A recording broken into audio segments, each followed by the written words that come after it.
Hey everyone, I'm Ross Chastain, and welcome to episode 7 of Asphalt, presented by LEVRACK and powered by AgAmerica Media. Remember that full episodes can be found on the Like a Farmer YouTube page and under the Like a Farmer podcast, wherever you listen to your audio podcasts. So today we're going to recap my weekends at Talladega in Texas. Not much news to talk about there. And then we'll head over to M.E. White Farms in Timmonsville, South Carolina.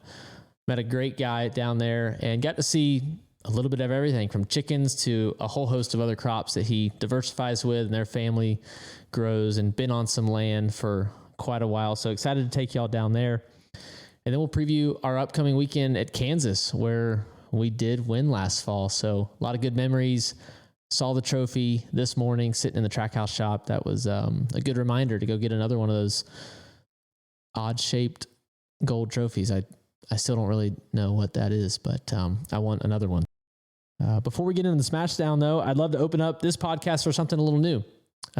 We want to see if y'all have any questions for us. It's episode 7, so we're going to evolve a little, and y'all throw any questions you have for me down in the comments, and we'll get to them on the next episode. I'm going to call that Ask Ross Anything, and if you ask something too wild, I'll just be honest, I'm not going to answer it because it's my podcast. It's not a podcast. So go ahead, jump into the comments down below and fire in something. Let's jump into the Smashdown presented by LEVRACK.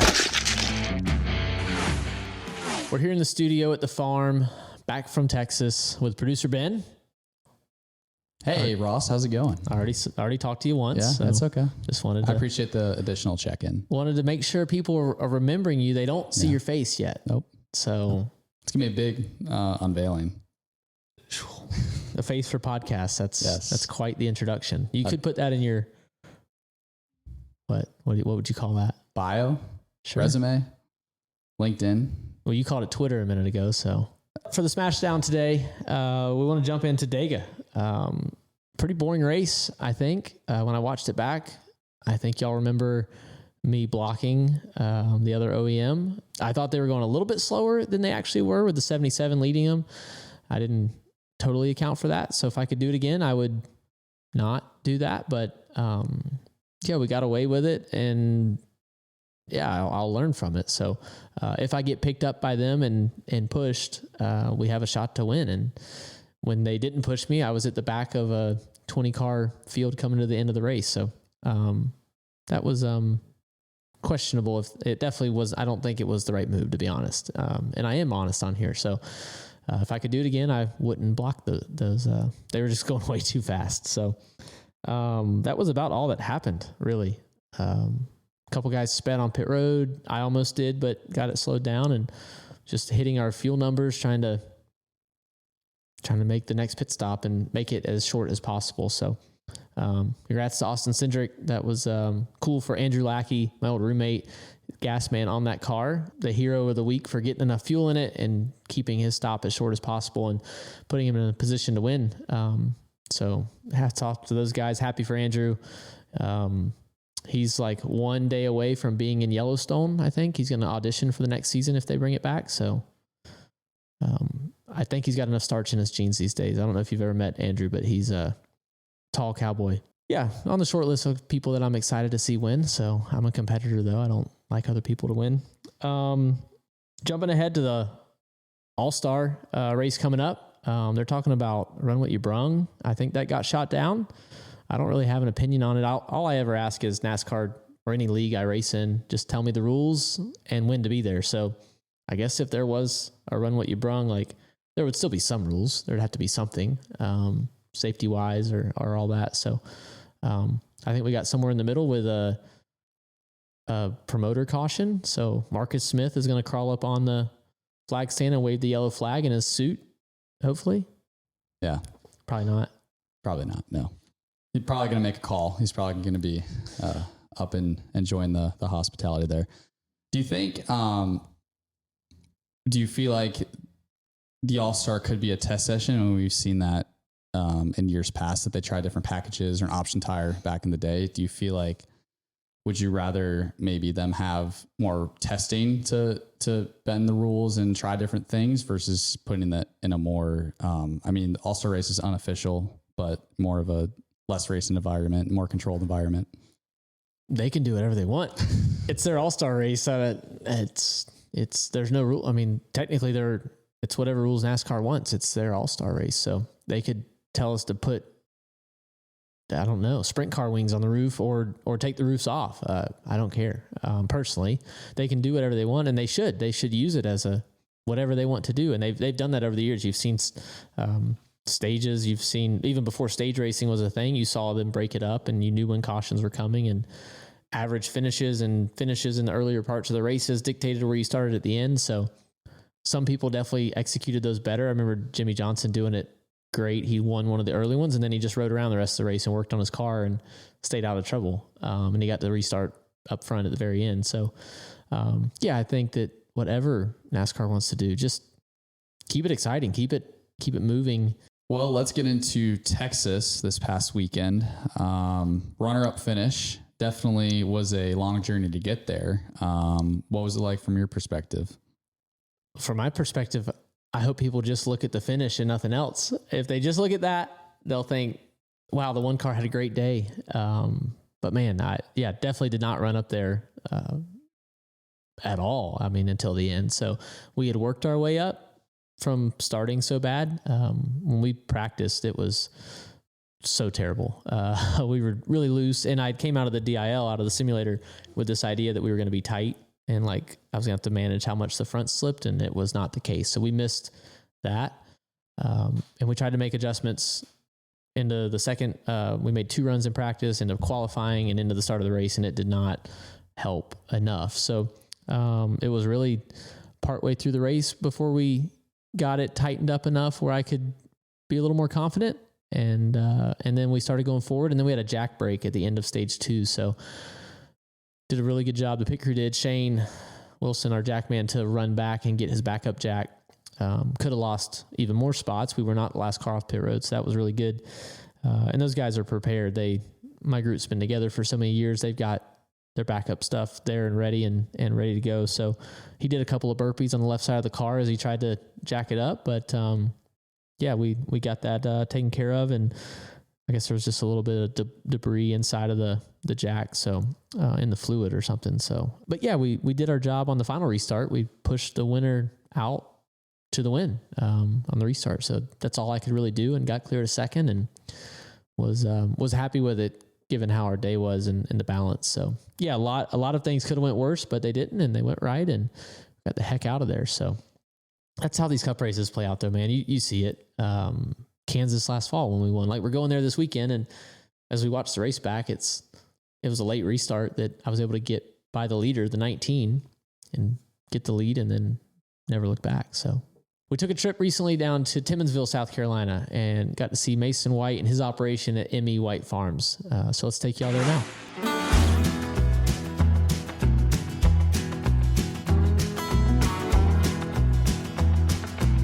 Hey guys, welcome down here to Timmonsville, South Carolina, near Darlington for the race this weekend. I'm here with Mason White of ME White Farms. Man, thank you for letting us come out here today.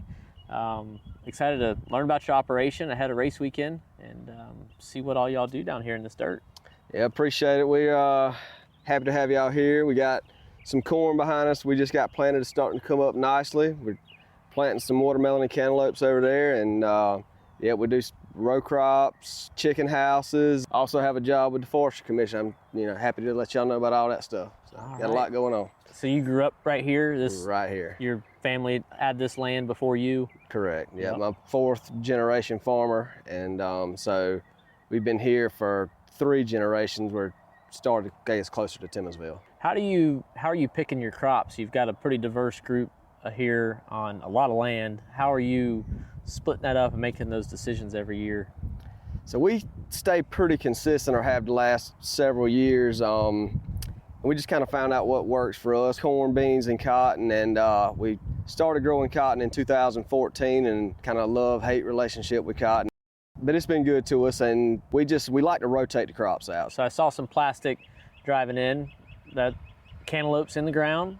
Cantaloupes and watermelons, we just got them in yesterday, and planted till pretty late yesterday, and should finish it up this afternoon. So yeah, they're looking good. Yeah, April 4th going in the ground. So, yeah. All right.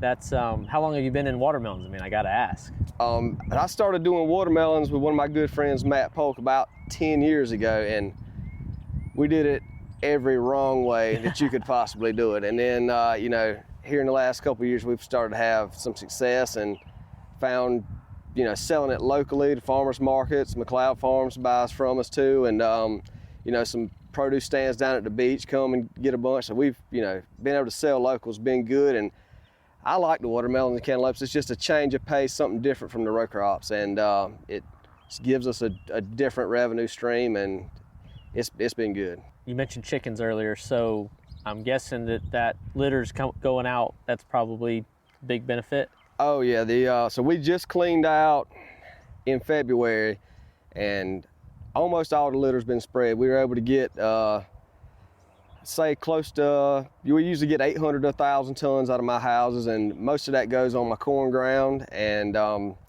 yeah, all that's been out. The corn's been planted, and tell you, that litter is a big benefit from, you know, the chicken houses are good as they are, but that added benefit of getting the litter for fertilizer that's a big thing too. I swing by a couple times a day and check on them and know, I guess, more about the computers and stuff like that than some of the guys, but they handle the day-to-day operations pretty good, but it is a 7-day job. I mean, you've got to pick up and monitor them constantly. You're always on call, so it might be 2 o'clock in the morning and the farm alarm call you, but you know, it's one of those things. I'm just blessed to have good help as far as that's concerned. Well, I'd like to go see those chicken houses if we can. Yeah, let's go check them out. We can get all suited up and booted up. I'm yeah. sure there's all kinds of protocols we got to do. But chickens are a very sensitive and highly regulated bird. I mean, there's a lot that goes into making sure that their temperature ranges, that they stay as comfortable as possible. And I mean, the setup in there, I don't think most people would realize like what all goes into and how much control you have over their environment. So it's a good thing. We'll go check it out. Let's go do it. Let's go do it. All right.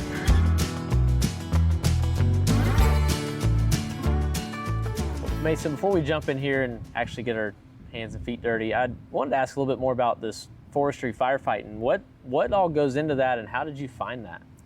So I work for the South Carolina Forest Commission as a wildland firefighter, and when I get called, the state has a truck and dozer at my house, and I'm farming full time, and when I get a fire page, then I just stop what I'm doing and go and put out the wildfire. And told me about the job and tried it out, and it's been good. You know, just another way to, I feel like, you know, just strengthen the overall operation. It just helps out, and it's been good. You have great benefits.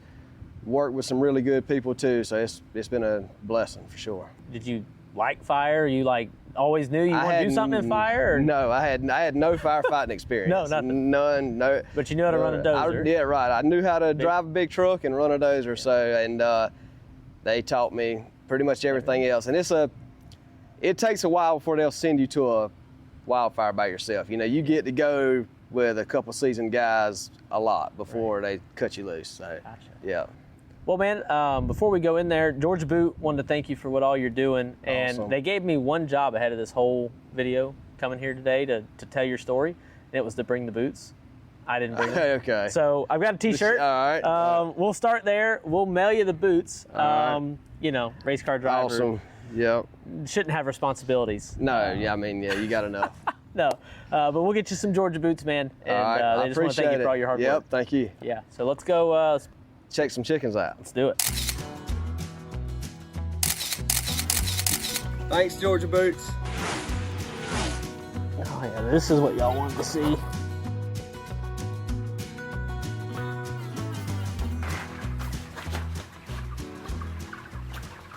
The water lines are 6 of these per side, and then what right there is the feed lines. And heaters there, ventilation here, lighting. I mean, the chickens are a high maintenance bird and they're well maintained in this environment. And so we have got 4 chicken houses. They're 27,000 square feet apiece. We're growing them for 8 weeks, making a 7 to 8 pound bird. And all in all over the year, I mean, that equates to us growing close to 4 million pounds of chickens on this farm.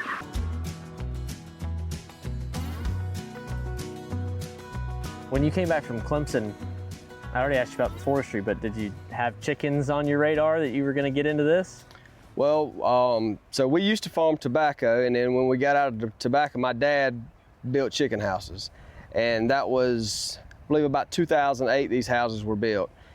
And about 7 years ago, I bought them from him. So I wasn't sure. I mean, I was, you know, me and my dad still were 50-50 on the row crop farm side of things. And then, you know, it got to where he didn't want to see about these as much anymore. And I bought him out 7 years ago, and it's been working out good. So, yeah, I wasn't never sure that I was going to be a chicken farmer for sure. Yeah. But I've enjoyed it. And what's the square footage here, all 4 houses together? So we've got, it's 27,000 square feet per house. So that's 108,000 square feet. Yeah. And generally we have 25, just over 1,000 birds per house. So we have over 100,000 birds on the farm right now, and we're getting 5 flocks a year. So, you know, we're getting close to probably 4 million pounds of meat produced on this farm a year. Do you sleep better when there's no birds in the houses? Or you sleep fine all year, and, and if the alarm goes off, it's just like the forestry. Yeah, it's kind of one of those things. When I first got them, and Dad having them, I guess I was, you know, I wasn't oblivious to the idea of the alarm calling me and stuff go on. But yeah, those first couple flocks, when your name's, when your name's on there, and you're the one that's got the payback alone, it's a little different. But now, yeah, I sleep just fine. You know, I like seeing them leave the houses though, because then you know some money's coming. That's right.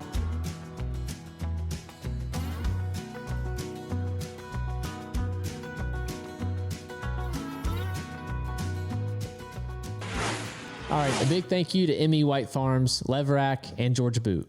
Now let's look ahead to Kansas.